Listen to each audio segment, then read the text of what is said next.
Hello traders, welcome to Nifty Bank Nifty Sensex analysis for December 27th, 2024. ఇంకా ఇయర్లో ఇది tomorrow last third trading session. Year ending almost అయిపోతున్నది కదా. So last 3 days నుంచి consolidation అవుతున్నది. ఎందుకంటే ఇంకా ఫ్రెష్ మేజర్ పాజిటివ్ కానీ నెగిటివ్ కానీ ట్రిగ్గర్స్ ఏం లేవు. ఆల్మోస్ట్ లైక్ అన్ని ఫ్యాక్టర్స్, అన్ని బ్యాడ్ థింగ్స్ అన్ని ఫ్యాక్టరీని అయిపోయినాయి. Like FI selling, bond yields rising అయ్యి మళ్ళీ అక్కడ ఉంటున్నది, అక్కడ స్టేబుల్గా ఉన్నాయి. అలాగే డాలర్ ఇండెక్స్ కూడా రైజ్ అయ్యి స్టేబుల్గా ఉంది. తర్వాత నెగిటివ్ సెంటిమెంట్ ఉంది, తర్వాత బ్యాడ్ క్వార్టర్లీ రిజల్ట్స్. సో ఇవన్నీ ఉన్నాయి కదా. సో అవి అలాగే ఉన్నాయి. సో న్యూ ట్రిగ్గర్స్ ఏం లేవు. సో న్యూ ట్రిగ్గర్స్ ఏంటంటే just RBI meeting, RBI rate cuts ఒకటి, మన ఇండియన్ ఆర్బీఐ రేట్ కట్ ఒకటి, రిపో rate cut and budget sessions already start అయింది. ఓకే, బిఫోర్ స్టార్టింగ్ కంటెంట్లోకి వెళ్ళే ముందు my stock option analysis channel ఎవరైనా ఫస్ట్ టైం చూస్తుంటే వీడియో అనాలిసిస్ నచ్చితే please like, share and subscribe. Okay, let's go into content.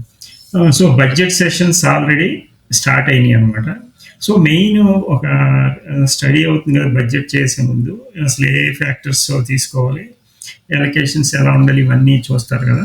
So అందులో ఏంటంటే urban demand almost like near to 10% drop అయిపోయింది. అంటే కన్జంప్షన్ అనమాట.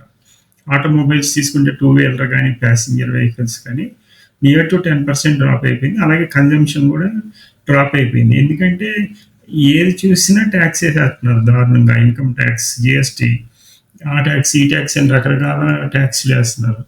సో మిడిల్ క్లాస్ని దంచుకొట్టేస్తున్నారు బాగా ఈ బడ్జెట్. సో ఇది ఒక మిడిల్ క్లాస్ శాలరీ సెక్షన్స్కి తగ్గించాలనే వ్యూ ఆల్మోస్ట్ ఎప్పటి నుంచో ఉన్నది. సో ఈసారి బాగున్నది అన్నమాట. గ్రోత్ని బూస్ట్ చేయాలంటే గ్రోత్ పడిపోయింది, కన్జంప్షన్ పడిపోయింది. రీజన్ రూరల్ డిమాండ్ అయితే okay, even 2-wheeler, 3-wheeler, 4-wheeler అవి కూడా రూరల్లో ఎక్కువ సేల్స్ అవుతున్నాయి. అర్బన్లో కంప్లీట్ డ్రాప్ అయిపోయింది. ఇది రెంటల్ మీద ఎక్కువ, రెంటల్ ఎక్కువ కట్టాలి. అలాగే రకరకాల ట్యాక్సెస్ పడిపోతున్నాయి కదా. ఇన్ఫ్లేషన్ ఎక్కువ ఉన్నది, మెయిన్ ఫుడ్ ఇన్ఫ్లేషన్.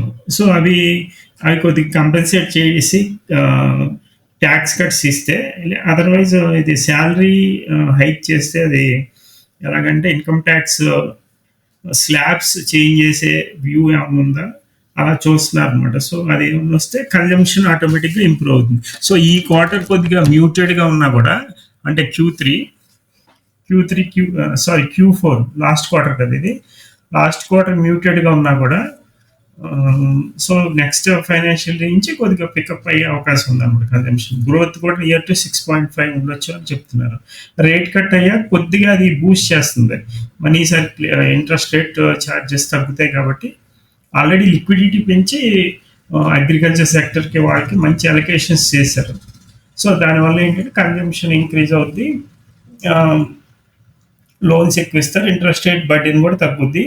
అలాగే ఇన్కమ్ ట్యాక్స్ స్లాబ్స్ పెంచితే ఓవరాల్గా ఎకనామీకి బూస్టింగ్ వస్తుంది. అది కన్జంప్షన్ ప్లే అయ్యి మెయిన్ ఇప్పుడు కన్జంప్షన్ డ్రాప్ అయింది కదా. సో ఇండియాకి అది ప్రాబ్లం అనమాట. సో అది బడ్జెట్ సెషన్స్ ఇంకా ఫర్దర్గా ఇంటరాక్షన్ అయ్యేసరికి బడ్జెట్ మీద మనకి ఫర్దర్ క్లారిటీ వస్తుంది. February 1st అనమాట బడ్జెట్ సెషన్. సాటర్డే ఆ రోజు ట్రేడింగ్ ఉంటుంది. సో జస్ట్ స్టార్ట్ అయింది కాబట్టి ఫర్దర్ ఇంకా ఎవరి కోరికలు ఎలా ఉన్నాయి, ఏ ఇండస్ట్రీ యాస్పిరేషన్స్ ఎలా ఉన్నాయి అన్నీ డిస్కస్ చేసి ఫైనల్ బ్లూ ప్రింట్ తయారు చేస్తారు. సో ఈరోజు చూసుకుంటే ఆల్మోస్ట్ లైక్ డోజీ కంటిన్యూషన్ అయింది అనమాట. డోజీ అంటే అది కన్సాలిడేషన్ కంటిన్యూషన్ అయింది. సో బ్యాంక్ నిఫ్టీ కూడా అలాగే ఉంది. బ్యాంక్ నిఫ్టీ పెద్ద గ్యాప్ పోయింది, పెద్ద మూవ్మెంట్ వచ్చింది, కానీ నెగిటివ్గా క్లోజ్ అయింది. ఇది కూడా ఆల్మోస్ట్ లైక్ బాడీ పెద్దగా ఉన్న డోజీ లాగానే ఉందన్నమాట. విత్ ఇన్ కన్సాలిడేషన్ రేంజ్లోనే ఉంది. నిఫ్టీ కూడా అంతే. సో మార్కెట్ ఓవరాల్గా అన్నీ అంతే. నిఫ్టీ స్పాట్కి ప్రీమియంకి ఉన్న డిఫరెన్స్ చాలా వరకు నేరో అయిపోయింది.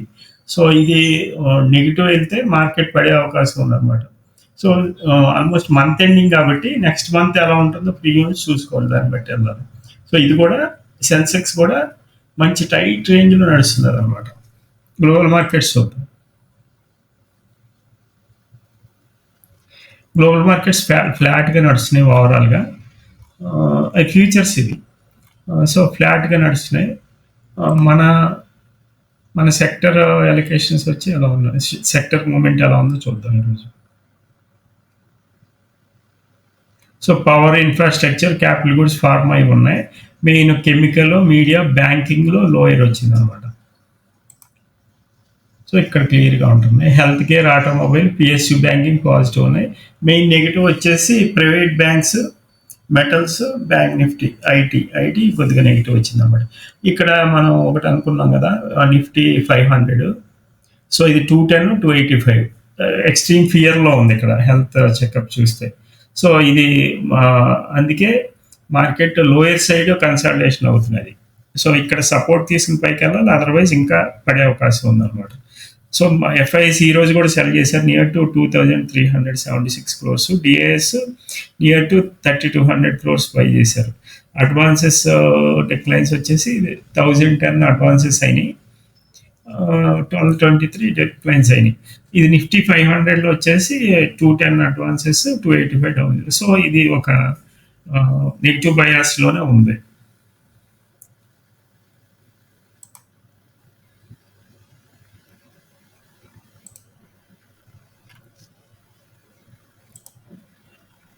సో వీక్లీ ఒక డోజీ కింద వచ్చాయన్నమాట. Weekly almost like weekend అయిపోతున్నది.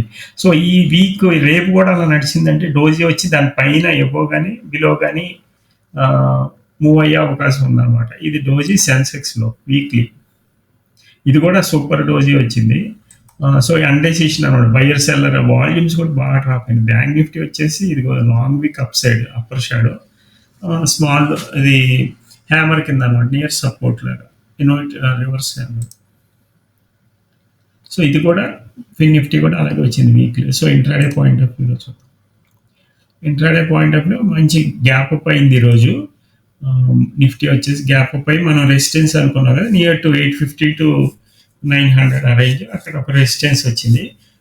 తర్వాత ఈ డౌన్ సైడ్ పుల్ అయి ఇంకా ఆల్మోస్ట్ లైక్ ఒక 2 hours ఆ మూమెంట్ అంతా 1-2 hours కంప్లీట్ అయింది. తర్వాత నుంచి అంతా రేంజ్ బౌండ్. ఈరోజు నిఫ్టీ ఎక్స్పైరీ కాబట్టి ఒక రేంజ్ బౌండ్ ఆప్షన్ సెల్లర్స్ ఒక మూవ్ ఇచ్చి అప్ సైడ్, తర్వాత పిఈ బయర్స్కి బాగా ఇచ్చింది, అంటే మార్కెట్ ఫాల్కి. తర్వాత ఇంకా అంతా రేంజ్ బౌండ్ నడిచింది అనమాట రోజంతా. అంటే ఆప్షన్ సెల్లర్స్ ఈ వీక్ అంతా ఆల్మోస్ట్ లైక్ ఆప్షన్ సెల్లర్స్ వీకే. అన్ని expiries almost monthly expiries non trending and as well as option సెల్లర్స్కి సెటప్ వచ్చింది అనమాట. ఫిన్ నిఫ్టీ, బ్యాంక్ నిఫ్టీ అన్ని ఎక్స్పైరీస్ ఆల్మోస్ట్ అంతే జరుగుతున్నాయి. రేపు సెన్సెక్స్ ఎక్స్పైరీ ఒకటి ఉంది, అది కూడా క్లోజ్ అయిపోతే ఈ కంప్లీట్ హోల్ మంత్లీ ఎక్స్పైరీ కన్సల్టేషన్లోనే నడిచింది అని అనుకోవాలి. రేపు ఎలా ఉంటుందో చూద్దాం. ఇప్పుడు దాకైతే రేంజ్ బ్రేక్ అయితేనే మూమెంట్ వచ్చినట్టు అనమాట. ఇదే సేమ్ అప్లై అవుతుంది. మనం ఇక్కడ పెట్టింది కరెక్ట్గానే వర్క్ అవుతుంది అనమాట. డిఆర్ 600, 650 అది ఒక కింద చూడండి, కింద ఈ ఒక రేంజ్ కదా, ఇది ఒక ఇంపల్స్ మూవ్ కింద ఒక ఇది స్టాప్ లాస్ సీటింగ్ అనమాట. ఇంపల్స్ మూవ్ వచ్చి పిఈ సైడ్ మళ్ళీ వెంటనే పెరిగిపోయింది, ఇది స్టాప్ లాస్ హంటింగ్ లాగా. సో ఇది మనం కన్సిడర్ చేయలేము. సో ఈ రేంజ్ మట్టికి అంతే సస్టైనబుల్గా ఉంది. సో మనం జనరల్గా చెప్పుకుంటాం కదా ఎవ్రీ టైము, ఇక్కడ ఒక రెక్టాంగిల్ గీసుకుని ఆ రేంజ్ బ్రేక్ అయితే, ఎటు సైడ్ బ్రేక్ అయితే ఇలాగ క్లోజ్ అవ్వాలి. ఇది స్టాప్ లాస్ హంటింగ్ ఇది.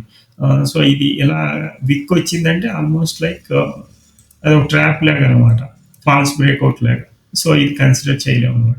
ఈ రేంజ్ బ్రేక్ అయ్యి నియర్ ఇక్కడ ఏవో 850 వెళ్ళాలి, 850, 900 వెళ్ళాలి. అప్పుడు ఒక 24,200, 24,000 up side, 24 strong resistance, down side వచ్చేసి 23,500. ఈ రేంజ్ బ్రేక్ అవ్వాలి. రేంజ్ బ్రేక్ అయితే అది అప్పర్ రేంజ్, స్మాల్ రేంజ్ వచ్చేసి ఈ రేంజ్ అనమాట. సో ఇది సెల్ బిలో 500 బిలో పడితే అదొక selling. Same intraday key levels బట్టి మారినాయి అనమాట. 23,640, 23,750,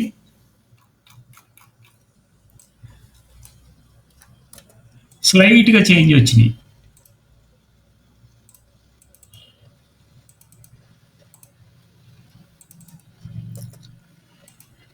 23,650, 23,640 బదులు 650 వచ్చింది. 750, 760 ఇది నేరోగా ఉంది. సో ఈ 4 రోజులు లేదు కదా, ఒక రోజే 3 days తర్వాత జనరల్గా ఒక మూమెంట్, బిగ్ మూమెంట్ వస్తుంది. Otherwise long consultation few days కూడా కంటిన్యూ అవ్వచ్చు. జనరల్గా త్రీ డేస్ తర్వాత ఒక మూమెంట్ వస్తుంది.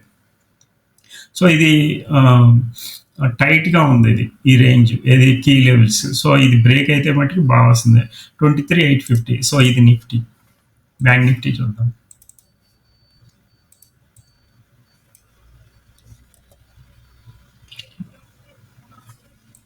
బ్యాంక్ నిఫ్టీ కొద్దిగా బెటర్గా పర్ఫామ్ చేసింది, ఎందుకంటే PSUs, ICICI bank, axis bank ఇవన్నీ బాగా పర్ఫామ్ చేసినాయి. కానీ ఎండ్ ఆఫ్ ది డే అన్ని పడిపోయినాయి అనమాట ఓవరాల్గా. ఇది కూడా ఆల్మోస్ట్ ఇప్పుడు ఇక్కడ మనం చూస్తే 51,000 ఒక స్ట్రాంగ్ బేస్ ఫామ్ అవుతున్నది. అప్పర్ సైడ్ కొద్దిగా మూవ్ అయింది అప్ సైడ్, కానీ అది సస్టైన్ అవ్వకపోయినా రేంజ్ కొద్దిగా బెటర్గా మూవ్ చేసింది. ఇది ఇక్కడ మనం ఒక గ్యాప్ క్రియేట్ చేసింది కదా, గ్యాప్లోకి వెళ్ళింది. ఇది సెకండ్ టైం వెళ్ళింది గ్యాప్లోకి. ఇక్కడ ఒకసారి వెళ్ళింది, గ్యాప్ క్రియేట్ చేశాక క్రియేట్ చేసిన రోజుని వెళ్ళింది. అదే హై అక్కడే రెసిస్టెన్స్ వచ్చింది. గ్యాప్ ఇంకైతే ఇంకా పూర్తిగా క్లోజ్ అవ్వలేదు. సో మంచి గ్యాప్ అప్ అయ్యి ఆల్మోస్ట్ లైక్ నేను అనుకున్నాను కదా అరౌండ్ 750 దాకా వెళ్ళొచ్చు అని. 400 బ్రేక్ చేస్తే అలాగే 750 వెళ్ళింది. సో ఇది సేమ్, అది 51,000 స్ట్రాంగ్ సపోర్ట్. అది బ్రేక్ అయితే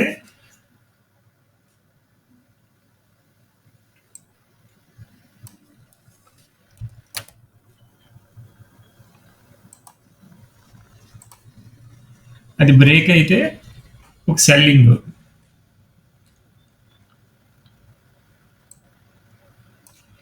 51,000 బ్రేక్ అయితే సెల్లింగ్ ట్రై చేయొచ్చు. 800, 900 కీ లెవెల్స్ చేంజ్ అయింది. 50,825, 51,230, 51,330, 51,620. జనరల్గా ఒక్కోసారి 4 days అంటే ఒక డే లేదు కదా క్రిస్మస్ వల్ల. సో ఒక రోజు తీసేసినా కూడా జనరల్గా ఒక 5th డే ఒక మూమెంట్ రావచ్చు. 3-4 days కన్సల్టేషన్ అయినా. సో రేపు అలా వస్తుందేమో చూద్దాం. ఆ రేంజ్ మార్క్ చేసుకోండి హై ఎండ్లో. సెన్సెక్స్ చూద్దాం.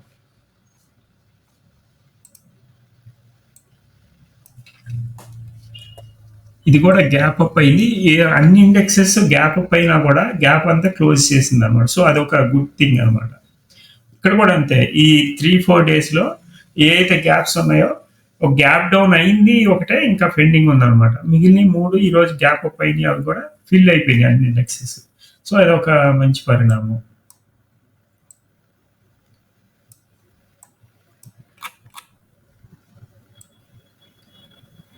చూడండి, బ్యూటిఫుల్గా ఒక ట్రెండ్ లైన్ కనీసం 4-5 times అది హిట్ అయ్యి ఫెయిల్ అయితే తర్వాత బ్రేక్ చేసేస్తుంది, జనరల్గా జరుగుద్ది.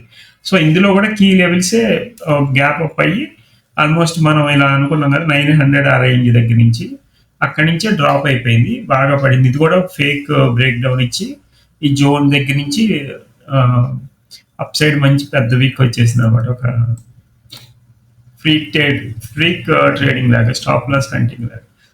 సో ఇది అంతే సేమ్.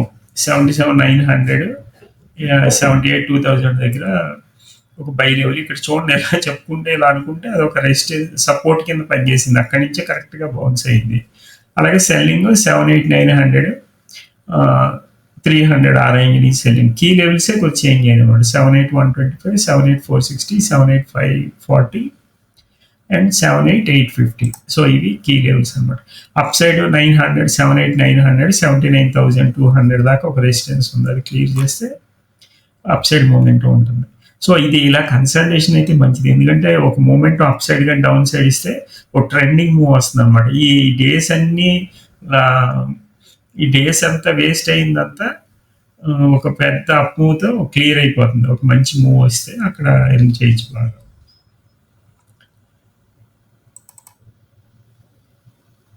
నిఫ్టీ ఫైనాన్స్ ఇది కూడా అసలు వాల్యూమ్స్ ఏంటో, ఇది ఇంకా వాల్యూమ్స్ బిల్డప్ చేయాలి. సో వాల్యూమ్స్ అయినప్పుడు దీని గురించి చూసుకుందాం. ఇప్పుడైతే ఇది కూడా సేమ్ కన్సల్టేషన్ నడుస్తున్నది. సో ఇది ఎక్కువ క్వాంటిటీ చేయడానికి అలా ఏముండదు కాబట్టి వాల్యూమ్ లేనప్పుడు ప్రెసెంట్ ఇది హోల్డ్ చేయండి. ఫస్ట్ ఈ 3D ఇండెక్సెస్ కొద్దిగా ఇంప్రూవ్ అయినాయి. ఓఏ అనాలిసిస్ చూద్దాం. ఓఏ వచ్చేసి అనుకున్నాం కదా కన్సల్టేషన్ అని. సో 23,750 దగ్గర మంచి టవర్ లాగా బిల్డ్ అయింది. ఇక్కడ అబ్జర్వ్ చేసుకోవాలి ఓఏ కనుక ఇలా ఇక్కడ ఏదన్నా ఒక 2 ప్లేసెస్లో బిల్డ్ అవుతున్నాయంటే కన్సల్టేషన్ అవుతుంది. జస్ట్ ఇంకా అవాయిడ్ చేసేయాలి ఇంకా ట్రేడింగ్. ఆప్షన్ బయింగ్ ఏది, ఆప్షన్ సెల్లింగ్ ఏది హ్యాపీగా చేసుకోవచ్చు. ఇది ఈ ఇంత పెద్ద అప్సైడ్ ఉన్నది కదా, ఇది కనుక బ్రేక్ చేస్తే మూమెంట్ చాలా ఫాస్ట్గా ఉంటుంది. ఆ లెవెల్లో నోట్ చేసుకుని చార్ట్లో అది బ్రేక్ అయిందంటే ఎగ్జిట్ అయిపోవాలి సెల్లింగ్ చేసిన వాళ్ళు. అదే బయింగ్ చేసిన వాళ్ళు బయింగ్ అవాయిడ్ చేసేయాలి, ఎందుకంటే కన్సల్టేషన్ అవుతుంది. బ్రేక్ అయితేనే కంఫర్టబుల్గా బ్రేక్ అయితేనే ఈ లెవెల్ ఇంకా ఆప్షన్ బయింగ్ చేయాలి అలా కన్సల్టేషన్ అప్పుడు. సో ఇది 0.81 నెగిటివ్గానే నెగిటివ్ బయాస్లోనే అయిందనమాట. నెక్స్ట్ వీక్ ఇంకా ప్రీమియమ్స్ ఎక్కువ ఉంటాయి కాబట్టి అవాయిడ్ చేద్దాం. సో నెక్స్ట్ వీక్ కూడా బయాస్ నెగిటివ్గానే ఉంది 0.86. అన్లెస్ 1 అబోవ్ అయితేనే కానీ మనం దీన్ని బుల్లిష్ కింద కన్సిడర్ చేయలేం. బ్యాంక్ నిఫ్టీ 0.1 అన్నాను. నెక్స్ట్ మంత్ కాబట్టి సో ఇక్కడ ఇంకా అప్పుడే వాల్యూమ్స్ ఎక్కువ ఉండవు. సో హయ్యర్ 500 అబోవ్ ఉన్న ప్రీమియం స్ట్రైక్ ప్రైస్ ఉన్నది తీసుకోవాలన్నమాట. అప్పుడే మీకు బెనిఫిట్ వస్తుంది. 51,500 దగ్గర ఒక స్ట్రాంగ్ సపోర్ట్ ఇది ఒక మ్యాక్స్ పెయిన్ స్ట్రైక్ ప్రైస్ అనమాట. ఇటు సైడ్ మూమెంట్ ఒక మీడియం లాగా. సో రెసిస్టెన్స్ వచ్చేసి 52,000 దగ్గర బిల్డ్ అవుతున్నది. స్ట్రాంగ్ సపోర్ట్ వచ్చేసి 51,000. ఇది ఎప్పుడైతే బయాస్ ఉన్నది మంత్లీ కాబట్టి. ఇది Fin Nifty 31st December next week expiry. So 0.73 ఇది బయాస్ నెగిటివే. ఇది మనం చేయట్లేదు కాబట్టి జస్ట్ వ్యూ చూసేద్దాం. 23,800 దగ్గర మ్యాక్స్ పెయిన్ ఉన్నది. కొద్దిగా సపోర్ట్ వచ్చేసి 700, రెసిస్టెన్స్ వచ్చేసి 23,900. లాట్ సైజెస్ ఇందులో ఇంకా అప్డేట్ అవ్వలేదు, కొత్త లాట్ సైజెస్ వస్తాయి. సో ఇక్కడతో ఆపేస్తున్నాను. మళ్ళీ ఇంకా ఈ వీక్ అయిపోతుంది, ఇదే ఈ week last week. Next week మళ్ళీ అనాలిసిస్ చూద్దాం, రేపు ఎలా జరిగిందో చూద్దాం. ఓకే, అనాలిసిస్ నచ్చితే కనుక ఆల్మోస్ట్ లైక్ 3 days నుంచి consultation same levels, key levels change అవుతున్నాయి అంతే. ప్లస్ ఏదన్నా ఒక డేటా ఉందంటే బడ్జెట్ సైడ్ డిస్కషన్ అని చెప్తాను అంతే. సో మేజర్ ఏం లేదు ఈరోజు. వీడియో అనాలిసిస్ నచ్చితే కనుక please like, share and subscribe my stock option analysis. Okay, good night, thank you very much, bye.